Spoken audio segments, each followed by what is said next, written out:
Welcome back जी नाज़रीन। हम break से वापस आ चुके हैं और आपको बताती चलूँ हमारा जो दूसरा सेगमेंट है वो जो है स्टार्ट हो चुका है।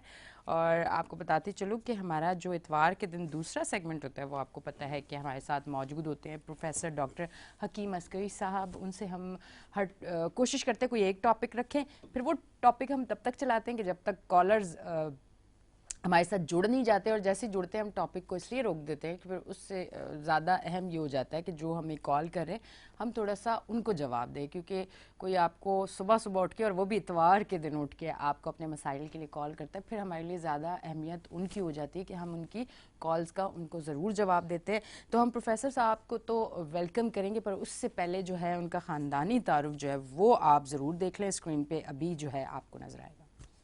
प्रोफेसर डॉक्टर हकीम सैयद A.N. अस्करी का मुख्तसर खानदानी तारीखी पस मंजर। तिब्ब नबवी के मैदान में 11 पुश्तों से इल्मी और अदबी, सहाफती और इंसानी खिदमत सर अंजाम देने वाले दुनिया तिब्ब के तारीखी खानदान का तारुफ पेश खिदमत है। मसीहुल हिंद यानी हिंदुस्तान का मसीहा, जिन्होंने मलका बरतानिया विक्टोरिया और इनके वालिद जॉर्ज हश्तम का इलाज उनकी दावत पर लंदन बिकिंगम पैलेस में किया। आप प्रोफेसर डॉक्टर हकीम अस्करी मसीहुल हिंद जनाब हकीम सैयद महमूद अली शाह देहलवी के परपोते हैं।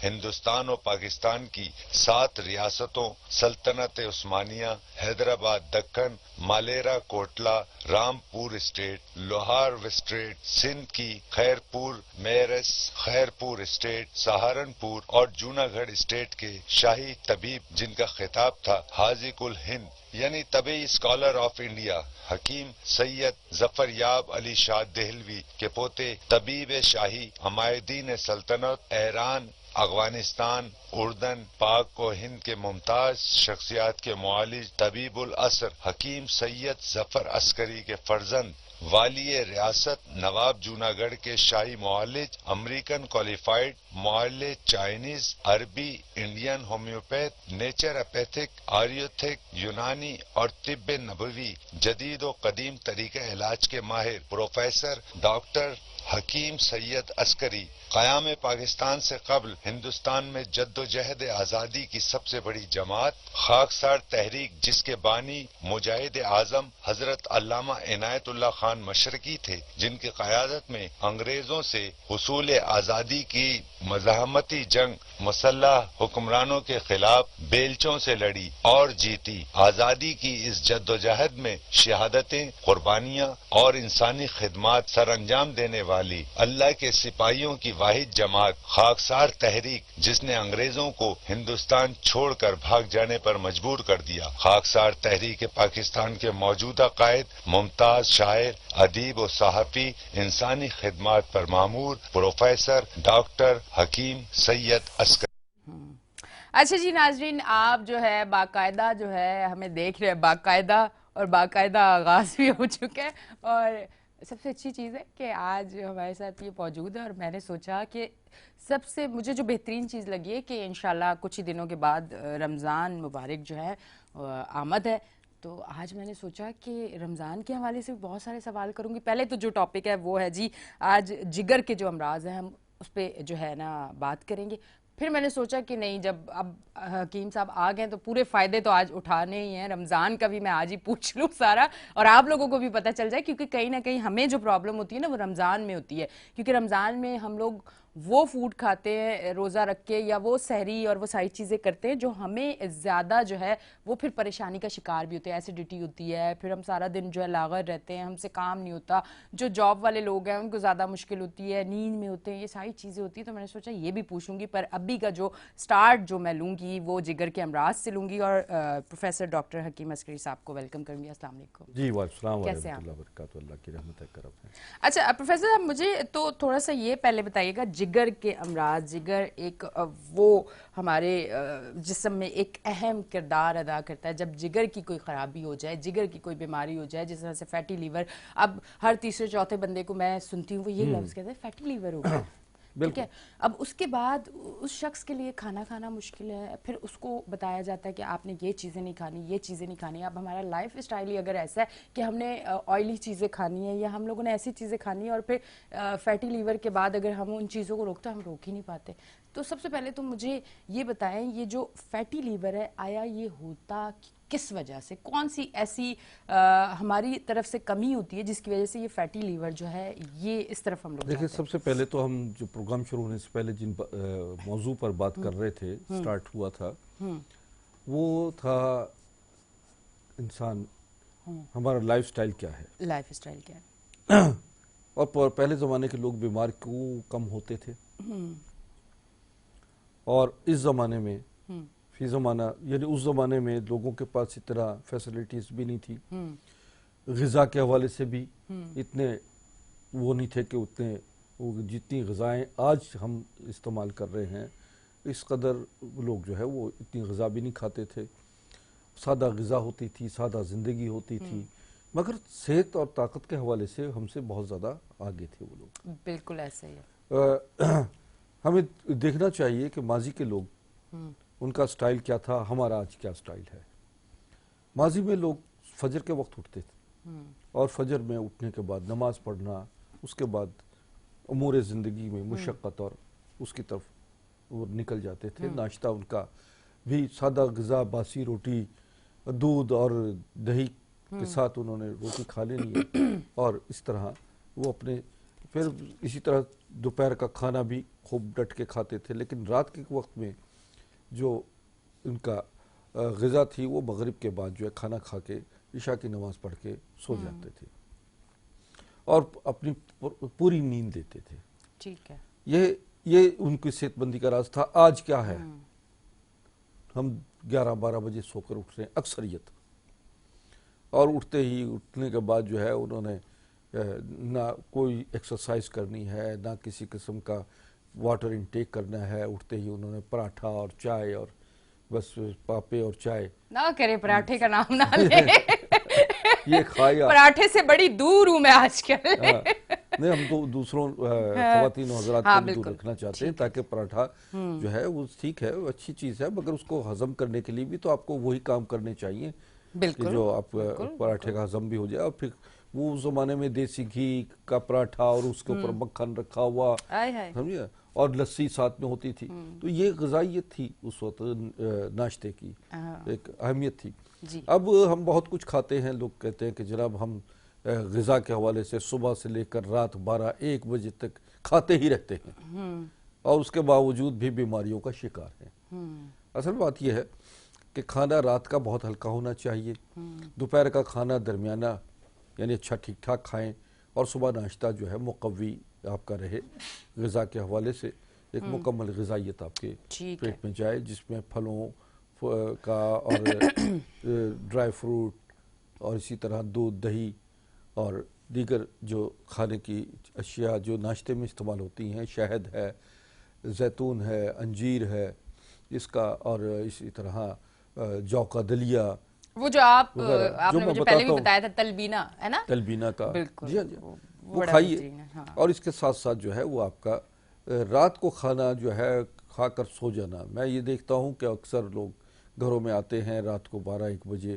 खाना खा के टीवी देखते रहते हैं, और उसके साथ साथ जो है वो यानी वो कहते हैं जी खाते तो हम बहुत कुछ हैं, लेकिन शुगर, ब्लड प्रेशर, जिगर के इमराज और मैदे के इमराज, आंतों के इमराज, प्रॉब्लम्स, समझिए ना, बीमारियों का घर बना हुआ है इंसान। मतलब बहुत सारा खा के ये सारी बीमारियां हैं। जी हाँ, जी हाँ। ठीक है। तो मतलब आपने खाने में भी ये चीजें देखनी है कि आपने कितना खाना है, ये ना हो ना कि आप जो है वो खाने के लिए जिंदा है, ऐसा ना हो। बिल्कुल जिंदगी के लिए खाना जरूरी है, पर मगर सेहतमंद रहने के लिए जिंदगी के अमूर पर अमल करना, सेहतमंद जिंदगी के अमूर पर अमल करना बहुत जरूरी है।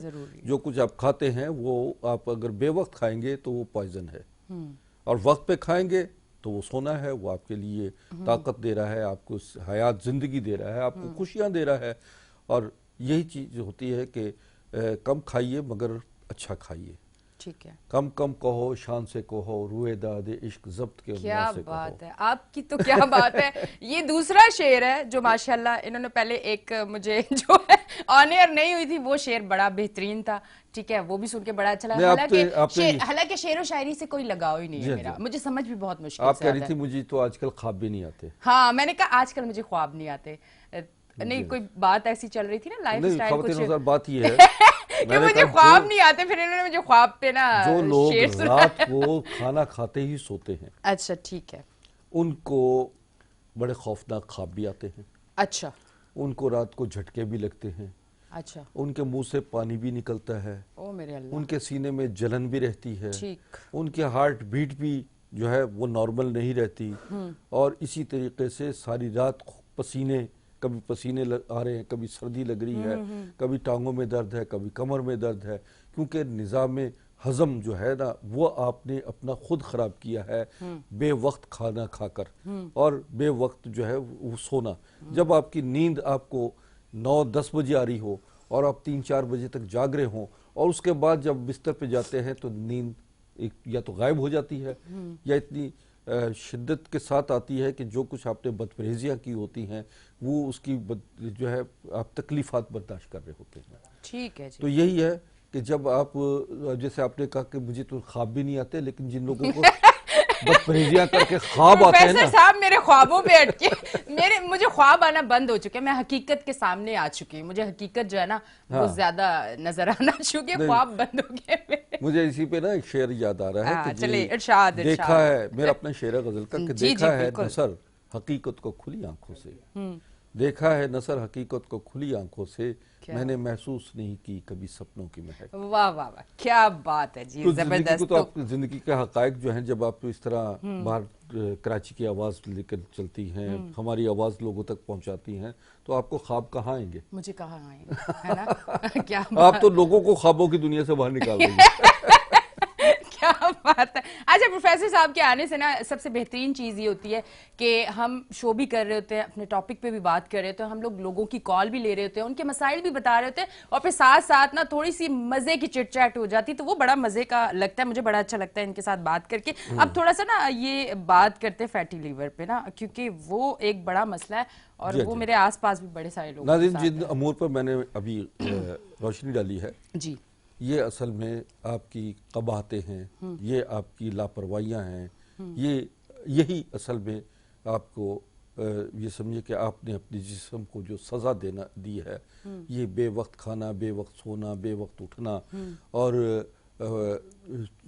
जंक फूड की तरफ ज़्यादा आपका लोगों का रुझान, कोल्ड ड्रिंक ज़्यादा इस्तेमाल करना, और ये असल में ठीक है, थोड़ी थोड़ी तो इस्तेमाल कभी कभी आप कर सकते हो, लेकिन अगर ज़िंदगी को इसी पर ढालना है तो समझ लीजिए कि आप दवाखानों और अस्पतालों में अपनी आमदनी का अच्छा हिस्सा जो है डॉक्टरों और हकीमों की परवरिश के लिए आप देते रहेंगे, देते रहेंगे, क्योंकि जब जो चीज़ें हम आपको समझाने के लिए चैनल्स पे आते हैं कि आप घर बैठे अपनी सेहत को कैसे कायम रखें, अपने हिफ्ज़ान सेहत के असूलों पर कैसे चलें, और फिर हमारे नबी करीम सल्लल्लाहु अलैहि वसल्लम ने जिस अपनी सीरत नबी के हवाले से उन्होंने अपनी पूरी ज़िंदगी उनकी जो है वो आपके सामने, उनका खाना पीना, ओढ़ना बिछौना सब कुछ आपके सामने होता है, उसको अपना लीजिए तो आप यकीन मानिए आपका दुनिया और आखिरत भी सुरखरू है, और दुनियावी अजाब जो परेशानियां हैं, जो सबसे बड़ी जिस्मानी परेशानी होती है, किसी शख्स के सर में दर्द शुरू हो जाए तो पूछिए उससे कि क्या उसे होश होती है उस वक्त? किसी परसों हुआ था मुझे, बिल्कुल आपको कोई कैसी कंडीशन हो जाती है जी। अच्छा प्रोफेसर साहब, बड़ी अच्छी आप बात कर रहे थे, पर अच्छे एक कॉलर मेरे साथ मौजूद है, कॉल लेते हैं। अस्सलाम वालेकुम। वालेकुम अस्सलाम। कौन बात कर रहे हैं? जुल्फकार बात कर रहा हूँ जी, फैसलाबाद से। जी जुल्फकार, आपको प्रोफेसर साहब सुन रहे हैं जी। मेरे जो प्रॉब्लम है जी, मेरी टांगों में और जिस्म में दर्द रहता है, तो खाने पीने और नींद बहुत कम आती है रात को ना जी। जी। उम्र क्या आपकी? उम्र मेरी 52 है जी। अच्छा, ये कब से है प्रॉब्लम आपको? ये तकरीबन जी को 2-3 माह से है जी। अच्छा, कोई शुगर या ब्लड प्रेशर की प्रॉब्लम? जो दूसरा मेरा ब्लड प्रेशर है तो नॉर्मल रहता है, लेकिन ना कोलेस्ट्रॉल का प्रॉब्लम, मेरा कोलेस्ट्रॉल 359 पे चला गया। वो मैंने चेक भी किया, डॉक्टर ने मुझे मेडिसिन भी दी है, जी। लेकिन फिर भी मैं जिस्म में कहा कि बेचैनी सी रहती है सर। अच्छा अच्छा, खाना रात को देर से खाते हैं आप? नहीं, खाना तो मेरी आदत है जी, मगरिब के फौरन बाद बहुत जल्दी खाता हूँ, रात को 9:30 बजे तक सो जाते हैं थोड़ा बहुत। अच्छा, खाना खाने के बाद आप जरा थोड़ी सी वॉक वगैरह करते हैं? थोड़ा बहुत, वैसे तो मैं फार्मिंग भी करता हूँ, तो सारा दिन चलते फिरते तो रहते हैं जी। हाँ, नहीं वो ये चीज़ है कि ठीक है, खाना खाने के बाद ना अपनी वॉक जरूर रखें, सारा दिन जितना मर्जी आप चले फिरें, लेकिन अगर खाना खाने के बाद बैठे रहे तो भी वजन बढ़ता है। मुझे लगता है आपका वजन भी ज्यादा है। आपका वजन ज्यादा है? नहीं जी, वजन तो मेरा बहुत नॉर्मल 72 मेरा वजन है जी, और 5 फुट 11 इंच मेरी हाइट है जी। वजन तो बिल्कुल नॉर्मल है। ठीक है ठीक है ठीक है, चले आप टीवी देखिए, मैं आपको बताता हूँ। ठीक है जी। अच्छा, अभी बात हो रही थी हमारी लिवर सोराइसिस की जी। यानी इमराज जिगर में हेपाटाइटिस ए बी सी है, जॉइंडस है और आपका लिवर सोरोसिस है। लिवर जिगर का बढ़ जाना, जिसे फैटी लिवर भी कहते हैं, और जिगर में सुद्दे पड़ जाना, ये जिगर का कैंसर की अलामत बन जाती हैं। जिगर हमारे जिस्म का वो अहम तरीन जुज़ है, हिस्सा है, जो आपकी यानी पूरी बॉडी की में खून पैदा करके एंजाइम जो है पूरी बॉडी में पहुंचाना, खून बनाना। और ये वो फैक्ट्री है कि जिसमें जैसे ही आप कुछ खाते हैं, आपके मैदे में जैसी कोई ग़िज़ा जाती है, ये ग़िज़ा का एक सैंपल जो है फौरी तौर पर जिगर में जाता है और जिगर उसको टेस्ट करता है। जिगर बाकायदा बहुत बड़ी लैब है आपकी, जिसमें 80,000 टेस्ट हो जाते हैं आपके बॉडी के, और फौरी तौर पर वो माइंड दिमाग में भेजता है उसका टेस्ट रिपोर्ट, और दिमाग उसके ओके कर देता है, और फिर आपका ग़िज़ा का यानी आपकी ग़िज़ा पास हो जाती है।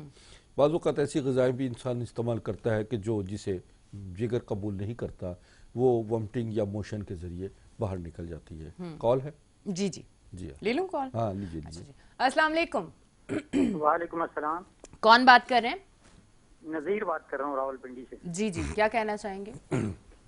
अच्छा, मेरे पित्ते में पथरी है, तो उसके लिए पता करना था हकीम साहब, कोई अगर उसका तजवीज़ कर दें। पित्ते में पथरी है? पित्ते में क्या साइज है पथरी का? पथरी का 2 है सर, मल्टीपल ज्यादा पथरी जी है, वो 0 है। अच्छा अच्छा, ठीक है, मैं अभी आपको बताता हूँ। अगर ये जो मेरे नंबर चल रहे हैं, फ़ोन नंबर, ये इसमें ये सारे व्हाट्सएप अच्छा, नंबर हैं। कोई खुराक का भी बता दें कि किससे एहतियात करनी है, क्या कुछ? जी हाँ जी हाँ, मैं बताता ठीक है हूँ। जी, बहुत बहुत अभी शुक्रिया आपको आपने बताता हूँ। कॉल की। अच्छा, ये एक चीज़ ये है कि शो में जो है कॉलर्स ज़्यादा होते हैं, तो बहुत सारी डिटेल में चीज़ें नहीं बता सकते। आपकी टीवी स्क्रीन पे जो है ना, आप प्रोफेसर हकीम साहब का जो नंबर है वो आपको अभी नज़र आ रहा होगा, वो आपने नोट कर लेना है। शो के 1 से 2 घंटे के बाद आपने कॉल करके प्रॉपर डिटेल जो लेनी है ना, वो आपने वहाँ लेनी है। यहाँ पे हम कोशिश करते हैं कि बता दें, पर ये होता है कि दूसरे कॉलर आ जाते हैं तो फिर हम बता नहीं पाते। तो आपने अगर प्रॉपर डिटेल और सारी चीज़ें या इलाज करवाना है तो आपने फिर वो नंबर जो है ना नोट कर लिए। जी प्रोफेसर। जी हाँ जी हाँ, मैं अभी यही बताना चाह रहा था जो आपने बता दिया। क्योंकि बाज़ औक़ात रिपोर्ट्स की भी ज़रूरत पड़ती है, बिल्कुल, कि आप अपना अल्ट्रासाउंड रिपोर्ट भेजें ताकि हम देखें कि क्या साइज़ है उसका, जी आया कि अद्वियात से निकल सकती है तो हम आपको दवाएं बता देते हैं। ठीक है। अच्छा, इससे पहले जिन साहब का फ़ोन आया था, उन्होंने कहा जी मेरी टांगों में दर्द रहता है, और तो उनके लिए ख़ास तौर पर मैं ये कहूँगा कि अपने पैरों के तलों पे जैतून के तेल का मसाज रखें, पिंडलियों पे भी मसाज रखें, ठीक है। और 1 चम्मच जैतून का रात सोते वक्त एक्स्ट्रा वर्जन वो आप लीजिए, और इसी तरह सुबह निहार उठते ही आप एक्स्ट्रा वर्जन ऑयल जो है वो 1 चम्मच लीजिए। जैतून को इस तरह सर में मसाज रखें जैतून का। खाना खाने के बाद जो है वो वॉक करें, थोड़ा चहलकदमी ज़्यादा रखें ताकि ग़िज़ा हज़म हो जाए। तो इनके लिए एक तो मैं कहूँगा कि जौ का दलिया सुबह नाश्ते में इस्तेमाल करें। जौ का दलिया में तलबीना के तौर पे बनाइए, जिस तरह उसमें 3-4 खजूरें, बादाम, 5 अदद बादाम, 5 अदद पिस्ता और नारियल का एक बारीक करके नारियल को भी उसमें डालिए और इसमें 3-4 इलायची डाल दीजिए। बेहतरीन ग़िज़ा है सुबह नाश्ते की। अगर कब्ज़ रहती है तो अंजीर डाल लीजिए, 3-4 अंजीर डालिए और कब्ज़ रफ़ा भी होगी, पेट भी इससे बेहतर होता है। अंजीर आंतों के लिए और जिगर के लिए भी बहुत लाजवाब चीज़ है। ठीक है जी, अब हम ब्रेक की तरफ जाएंगे नाज़रीन, हम लेते हैं एक ब्रेक से वापस आते हैं।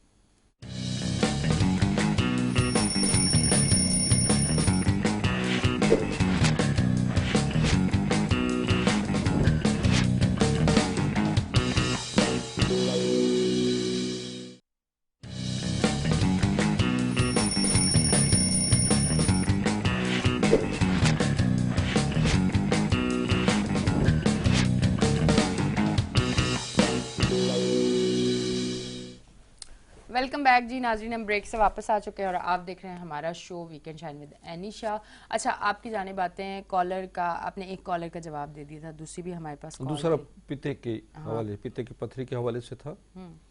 अच्छा, इनके लिए ग़िज़ा जो है, चूँकि पित्ते की पथरी है, ग़िज़ा जो है इनको बड़ी नॉर्मल, जैसे मैंने बताया नाज़रीन कि जौ का दलिया का इस्तेमाल नाश्ते में रखें। ये पित्ते की पथरी के लिए भी वालों के लिए बहुत ज़ुद हज़म और मुक़व्वी ग़िज़ा भी है। इसी तरीके से गोश्त और मिर्च मसाले इसका इस्तेमाल कम रखें, ज़्यादा से ज़्यादा सब्ज़ियाँ आप इस्तेमाल करें जिसमें घिया, तोरी, लौकी, टिंडे, कद्दू वगैरह, शलजम, इनका ये आप ज़्यादा खाएं। पत्तों वाली सब्ज़ियाँ ज़्यादा इस्तेमाल कीजिए। और एक मैं आपको नुस्खा बताता हूँ जिससे पित्ते की पथरी जो है वो आपकी डिज़ोल्व होना शुरू हो जाएगी। नोट कर लीजिए, सुहांजना जो है जिसे मोरिंगा कहते हैं, ये आप लीजिए तकरीबन 10 ग्राम, यानी ताज़ा पत्ते हों तो आप एक मकदार रखिए 10 ग्राम। एक खाने का चम्मच सूखा हुआ हो अगर ये मोरिंगा तो एक खाने का चम्मच बनता है इसका पाउडर। आप ये लीजिए और इसको पानी में रात को भिगोइए, सुबह इसका पानी जो है और इसको पी लीजिए सुबह निहार उठ के। इसी तरह सुबह भिगोएं और शाम को पी लीजिए। तो इससे आपकी पित्ते की पथरी जो है वो डिज़ोल्व होना शुरू हो जाएगी और आपके गुर्दों का प्रॉब्लम और आपके जिस्म में जो इसकी वजह से निज़ाम हज़म में ख़राबी है वो आपकी रफ़ा होना शुरू हो जाएगी। अच्छा, दूसरा ये कि मेरे पास जो व्हाट्सएप है उस पर अपनी रिपोर्टें वगैरह भेजिएगा, पहले मैं कह चुका हूँ। अच्छा, आप हम जिगर के हवाले से जो बात कर रहे थे, हम दोबारा अपने टॉपिक पे आते हैं नाज़रीन कि जिगर की ख़राबी की वजूहात जो हैं, जैसे कि मैंने बताया कि सॉफ्ट ड्रिंक, ये पान, सिगरेट और जो आजकल एक नया नशा चला है शीशा, ये जिगर की ख़राबी के लिए बहुत, इससे 2-3 महीने के अंदर बच्चों के जिगर जो हैं वो नाकारा हो जाते हैं, फेफड़े भी नाकारा हो जाते हैं। तो ऐसे मंशियात का इस्तेमाल जो है वो अपनी ज़िंदगी से खेलने का मुतरादिफ होता है। तो इसी तरीके से बहुत सारे ऐसे, जैसे शराब है, शराब जिगर के लिए जहर कातिल है और उससे भी बहुत सारे जिगर के मसाइल पैदा होते हैं। तो ज़िंदगी में, दुनिया में आप पहली और आखिरी दफ़ा आते हैं, कम से कम इस ज़िंदगी को आप कीमती जानिए और इसकी कदर कीजिए। वो लोग जो बीमार हैं या जिन्होंने ज़िंदगी की कदर नहीं की, अब वो तरसते हैं, रोते हैं, तड़पते हैं कि काश हम इसकी कदर कीमत जानते और आज हम अपाहिजों की तरह और या बिस्तर पर लेटे हुए हैं और वो बाकायदा ऐसी ज़िंदगी गुजार रहे हैं कि जिसमें वो रोते हैं, धोते हैं, तौबा कर रहे हैं अल्लाह ताला से। तो आप भी नाज़रीन देखिए कि जिन लोगों को हमने देखा गुटखा खाते हुए, उनके मुंह का कैंसर भी देखा है, जिगर का कैंसर देखा है, मैदे का कैंसर देखा है, आंतों का कैंसर देखा है, इवन के मकद का कैंसर, पखाने वाली जगह का और पेशाब वाली जगहों के कैंसर जो हैं वो इन्हीं कोताहियों की वजह से आप अपनी ज़िंदगी को आज़ाब बना लेते हैं।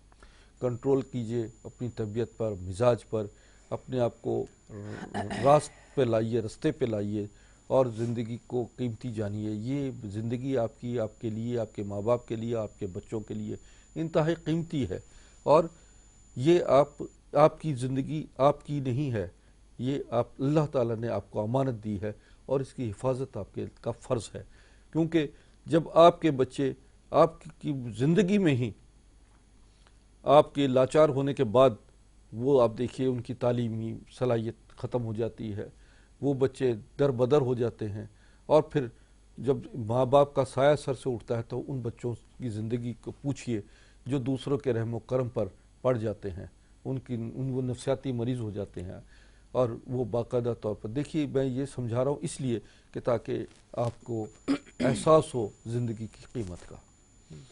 जिगर के इमराज में जिनका लीवर फैटी लीवर का मसला हो जाता है, वो लोग भी ग़िज़ा में ऐसी अशिया का इस्तेमाल कम कर दें जिसमें चिकनाई ज़्यादा हो, जैसे निहारी, पराठे, हलवा पूरी, पाए वगैरह। ये असल बात यह है कि कभी कभी का इसका तो इस्तेमाल जो है वो आपके लिए बेहतर है, मगर मुस्तकिल तरीके से अगर आप इन चीज़ों को इस्तेमाल करेंगे तो अपनी सेहत और ज़िंदगी के साथ खेलने के मुतरादिफ होता है।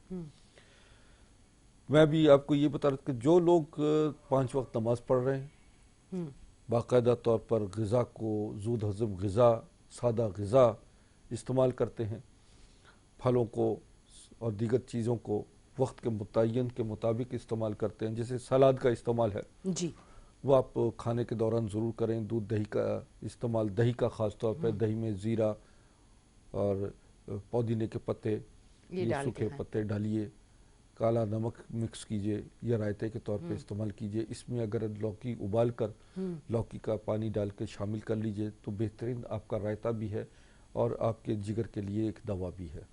ठीक है जी, हम कॉलर ले लें, फिर इसी को साथ हम कंटिन्यू करते रहेंगे जैसे जैसे मौका बीच में मिलेगा। कॉलर हमारे साथ हैं। अस्सलाम वालेकुम।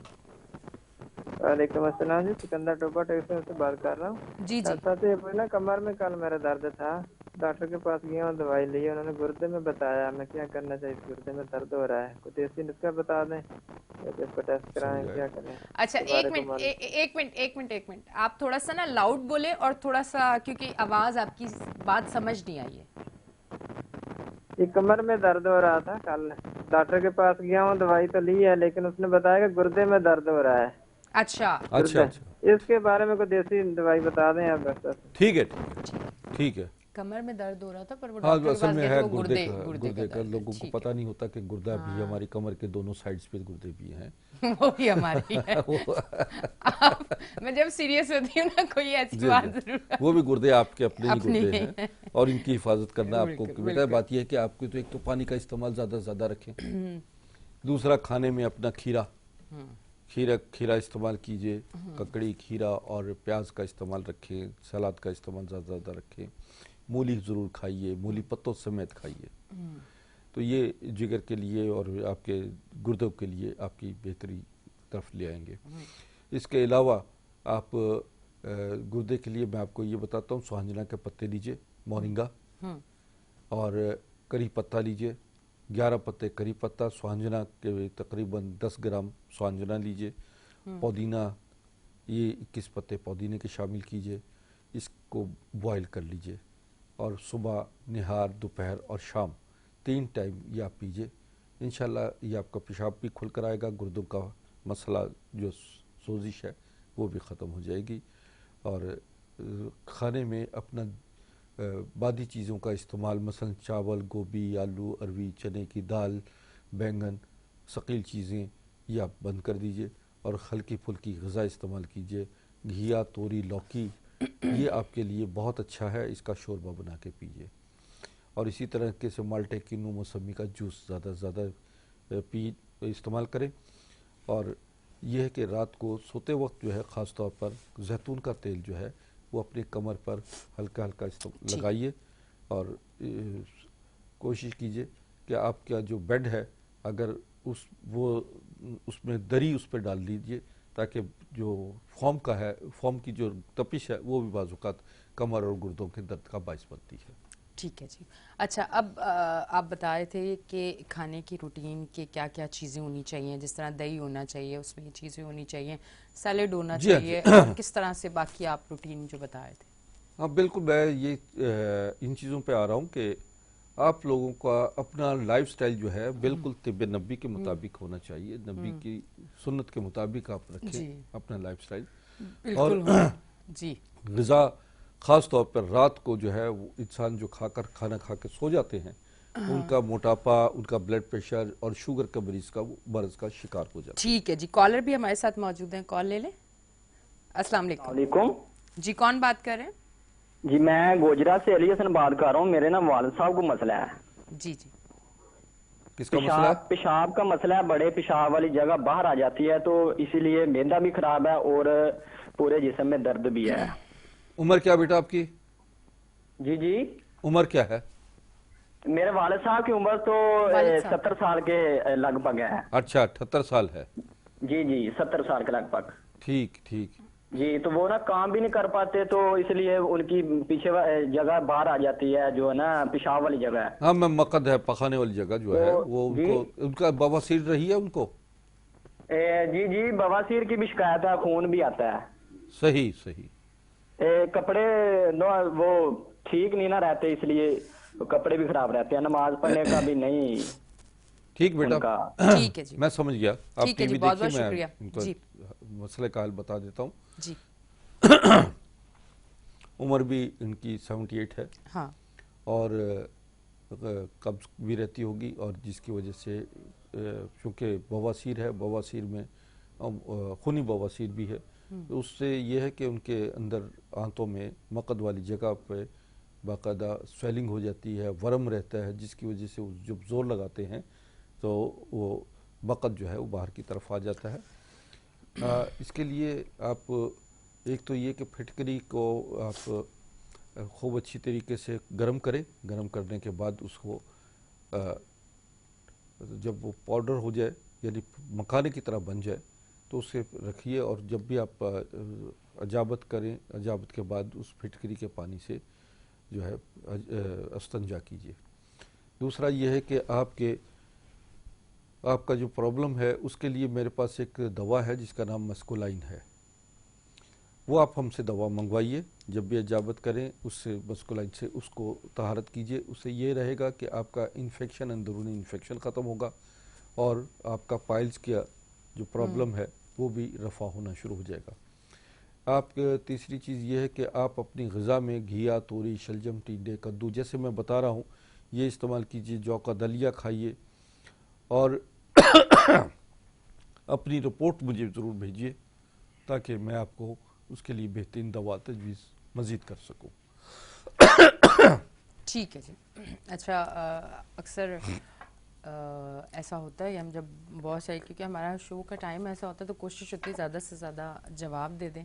तो अच्छा, ये जिस बीमारी के बारे में कहा गया है, ये बड़े लोगों को ये बीमारी है, और इसका मेरे ख्याल से स्टार्ट में इलाज ना करना ये बढ़ जाता है। बवासीर जो है ये अमूमन जैसे मैंने बताया ना कि मिर्च, मसाले, गोश्त का बेतरीक इस्तेमाल, ज़्यादा इस्तेमाल उससे पैदा हो जाता है। ठीक है। और अमूमन लोगों को, अक्सर लोगों को जो है खूनी बवासीर हो जाती है, जिससे खून की कमी भी वाक़ होती है। अब अगर वो अपना परहेज़ कर ले मुकम्मल तरीके से, इसबगोल का भी इस्तेमाल है, इससे उससे भी बेहतर हो जाती है बवासीर। ऐसे ही मूली, सुबह निहार मूली का इस्तेमाल करें, मूली पत्तों समेत उसका जूस बना के पिएँ। अंजीर है, 4-5 अंजीरें, 5 अंजीर सुबह, 5 अंजीर शाम को इस्तेमाल करें। ठीक है। ये बवासीर, खूनी बवासीर के लिए बहुत बेहतरीन है। ठीक है। बाकी अगर आपने दवाई मंगवानी है तो फिर प्रोफेसर साहब के जो नंबर है वो नोट कर लें, आप दवाई जो है वो मंगवा लें। कॉलर हमारे साथ मौजूद हैं, कॉल लेते हैं। अस्सलाम वालेकुम। अस्सलाम वालेकुम, आपको मेरी आवाज़ आ रही है? कॉल कर रहा हूँ। जी जी। मेरा नाम है Syed Masood Hasan ji. I am calling from Lahore. Okay, क्या कहना चाहेंगे? मेरी टांगों में दर्द है, and I think it is sciatica, दोनों टांगों में। ठीक है। ठीक, ये कब से आपको? ये मेरे ख्याल में कोई 4-5 महीने से है। तो मैंने वो एक तो होम्योपैथी की दवाई इस्तेमाल की, लेकिन उसके अंदर आर्सेनिक है जी, और आर्सेनिक तो जहर होता जाता है, मुझे मालूम है। तो मैं पायलट था तो बहुत ज़्यादा मुझे मालूम नहीं है, इल्म की कमी है मुझमें। तो वो है, फिर एक हकीम साहब से किया तो उन्होंने मुझे वो कहा जी आप ये इस्तेमाल करें, माजून दिया है, कोई माजून सा दिया, मीठा सा वैसे। जी, ज़रा ऊंचा बोलिएगा। मैं कह रहा हूँ बेटा, वो मुझे होम्योपैथी डॉक्टर ने दी है, होम्योपैथी की दवाई। ठीक है, ठीक है। देखिए, आप जरा थोड़ा सा ऊंचा बोलिएगा। नहीं, मैं जी बोल रहा हूँ, लाहौर से बात कर रहा हूँ मैं।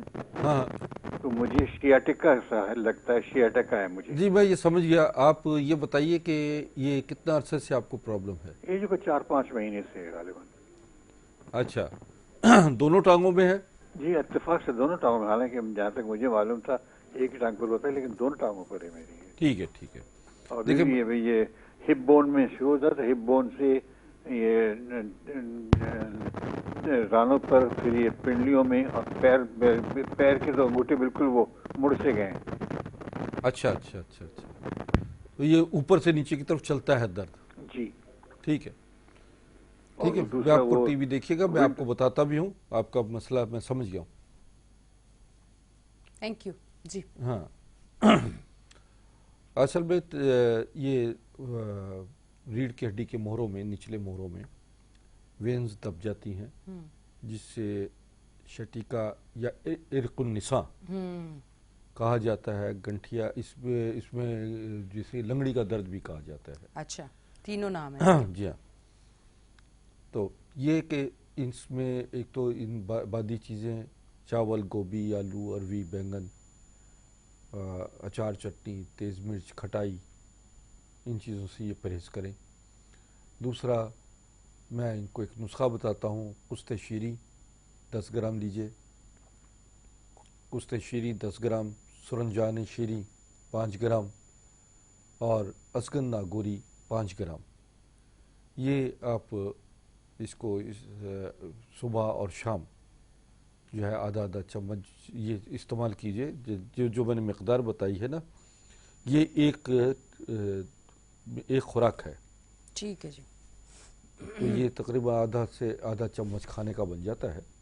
या पानी के साथ, गर्म पानी के साथ इसे पीजिए, खाइए। और इसका टाइमिंग है सुबह, दोपहर और शाम। आप दिन में 3 टाइम या 2 टाइम इस्तेमाल कर पहले कीजिए, फिर उसके बाद 3 टाइम कर दीजिए। इसके अलावा जैतून का तेल का हल्का सा मसाज कीजिए। जैतून के तेल में आप 50 ग्राम, 100 ग्राम जैतून का तेल, उसमें 50 ग्राम आप डालिए लौंग, उसको अच्छी तरह पकाइए और उसका मसाज रखें। लौंग जब अच्छी तरह जल जाए, खत्म हो जाए, तो उस तेल को निथार लीजिए और वो आप अपने कमर पर और टांगों पर लगाइए, जहाँ जहाँ दर्द है। हल्के हाथों से मसाज? हल्के हाथों से कीजिए, कुछ सख्त हाथों से वो नहीं कीजिएगा मालिश। और एक और ऑयल है, जो मेहंदी के पत्ते लीजिए, ताज़ा पत्ते 100 ग्राम, और 200 ग्राम जैतून के तेल में ये पत्ते गर्म कीजिए, अच्छी तरह पका लीजिए, जल जाए तो ये ऑयल भी आप लगाइए। बाकी मैं इंशाल्लाह ये आप मुझसे फ़ोन पे रब्ता कर लीजिएगा, व्हाट्सएप पे। मैं आपको कुछ अद्वियात भी तजवीज़ कर दूंगा, जो यहाँ से मैं कराची से आपको बजरिया कोरियर भेज दूंगा। नाज़रीन, हमारी जितनी अद्वियात ये हैं जो आप नज़र आ रही हैं स्क्रीन पर, ये मार्केटिंग हम नहीं करते, ये बराह रास्त हम कोरियर के ज़रिए आप तक पहुँचाते हैं। ठीक है जी, कॉल है। अस्सलाम वालेकुम। अस्सलाम वालेकुम। अस्सलाम वालेकुम जी, कौन बात कर रहे हैं? जी, मोहम्मद अली बाजवा बात कर रहा हूँ, कराची से। क्या कहेंगे? जी, मुझे ये मालूम करना था कि शुगर के लिए जो ना टांगों में दर्द रहता है, और शुगर की मैं काफ़ी दवाइयाँ ले चुका हूँ, मगर उसमें मुझे कोई खासा आराम नहीं आ रहा, मगर मैं दिन ब दिन वीक हो रहा हूँ। तो तमाम एलोपैथिक डॉक्टरों से मैंने कंसल्ट किया है, मगर मैं खास फ़ायदा मुझे नहीं होता है, तो इसकी वजह से मैं वीक होता चला जा रहा हूँ। अच्छा, मैं डॉक्टर साहब से पूछना चाह रहा था कि ज़रा कोई मुझे गाइड कर सके। उम्र क्या आपकी? मैं 51। और इसके साथ ब्लड प्रेशर भी है? जी जी, ब्लड प्रेशर भी है। शुगर की कोई दवा खा रहे हैं आप? जी, क्लेरिस कोई एलोपैथिक दवा खा रहे हैं? जी जी, एलोपैथिक टियामेट खा रहा हूँ। जी, कितना अरसे से खा रहे हैं? 3 साल। 3 साल। अच्छा, मजीद आपका दिल भी कमज़ोर होता जा रहा है क्या? जी जी जी, बिल्कुल बिल्कुल। ठीक है, आप टीवी देखिएगा, मैं आपको गाइड करता हूँ इस सिलसिला में। थैंक यू जी। असल में बात यह है कि जो शुगर की दवाएं लंबे अरसे तक खाई जाती हैं, उनके आफ्टर इफेक्ट्स ये होते हैं कि वेट लॉस होना शुरू हो जाता है, कमज़ोरी और नकात बढ़ जाती है, ब्लड प्रेशर पैदा होना शुरू हो जाता है और हार्ट प्रॉब्लम स्टार्ट हो जाती है। ये इस दवा के आफ्टर इफेक्ट्स हैं जो आप मुस्तकिल तरीके से सालों खाते हैं और इससे आपके सेक्सुअल डिज़ायर्स भी ख़त्म हो जाती हैं और चेहरे पे रौनक ख़त्म हो जाती है, झुर्रियाँ जल्दी पड़ना शुरू हो जाती हैं। तो ब्रदर बात यह है कि आप मुझसे एक तो शुगर का कोर्स मंगवाइए ताकि ये आपको शुगर जो है इससे जान छूट जाए और इंशाल्लाह 3 से 4 महीने का हमारा कोर्स होता है, उसमें आपका शुगर से पैदा होने वाली कमज़ोरियाँ भी रफ़ा हो जाती हैं और आपका ब्लड प्रेशर, हार्ट प्रॉब्लम जो शुगर की दवाएं खाकर आप कमज़ोर अपने आप को करते चले जा रहे हैं वो नॉर्मल सूरत में आना शुरू हो जाते हैं और 3 से 4 महीने के अंदर आप अल्लाह की रहमत से मैं कहता हूँ कि आप साबका दौर में वापस आ जाते हैं। 8 से 10 साल पीछे जैसी आपकी लाइफ थी वैसे ही आप एंटी एजिंग की तरफ चले जाते हैं। दूसरी बात यह है कि आपको मैं एक और नुस्खा बता देता हूँ, वो भी आप इस्तेमाल कर लीजिएगा।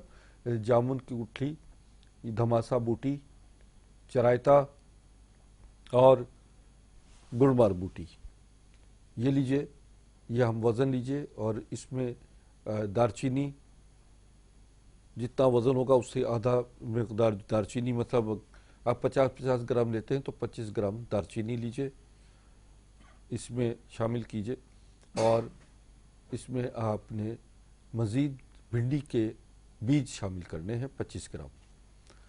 ये आप ग्राइंड करके आधा चम्मच सुबह, आधा चम्मच सुबह निहार और आधा चम्मच शाम को इस्तेमाल करेंगे और अगर रात को भिगो के सुबह पी लें बहुत अच्छा रहेगा और सुबह भिगोएं और रात को पी लें। ठीक है जी, लास्ट कॉलर हमारे साथ मौजूद हैं, कॉल लेते हैं। अस्सलाम वालेकुम।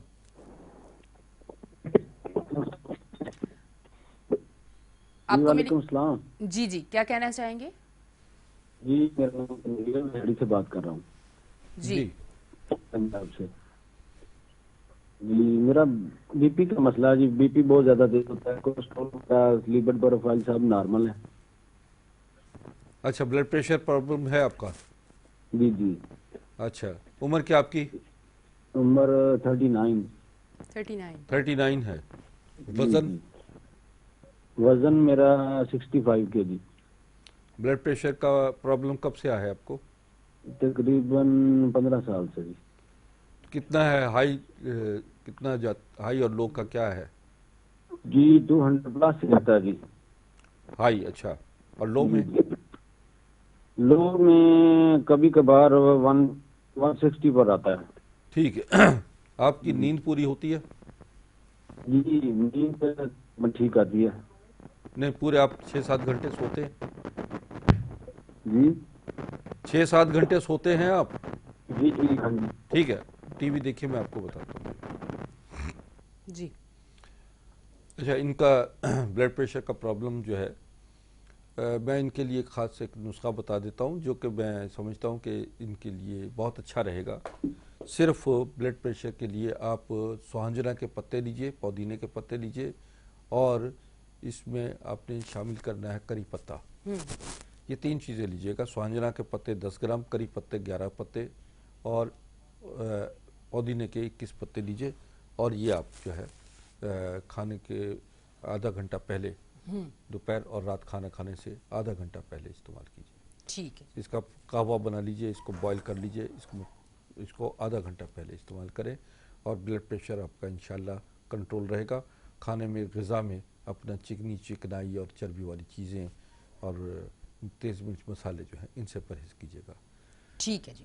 अच्छा नाज़रीन, अब मेरे ख्याल वक्त का हमारे साथ बिल्कुल एंड सेकंड चल रहे हैं और मुझे कह दिया गया है कि क्लोजिंग करें। तो मैं इस वक्त जो है कराची में हूँ, इंशाल्लाह अनकरीब मेरा लाहौर का भी विज़िट होगा, लाहौर, पेशावर और इस्लामाबाद का विज़िट होगा।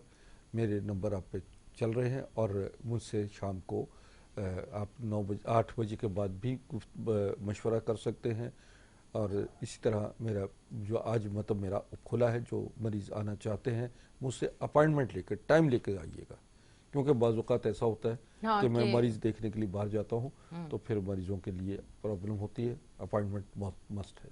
ठीक है जी, बहुत बहुत शुक्रिया, आप तशरीफ़ लेके आए, थैंक यू वेरी मच। जी नाजरीन, आप देख रहे थे हमारा show weekend shine with any Shah. कोशिश हमारी यही रहती है सैटरडे संडे बेहतरीन शो आपके लिए लेके आए। ये कोशिश जारी है इस वजह से कि आप लोग हमें पसंद करते हैं। जब तक आप लोग हमें पसंद करें, हमें देख रहे हैं, जब तक इंशाल्लाह ये कोशिश जारी रहेगी। इसी तरह अपना ख्याल रखें, खुश रहें, आबाद रहें। अपनी होस्ट एनी शाह को दें इजाज़त। अगले हफ्ते फिर मिलेंगे। अल्लाह हाफिज़।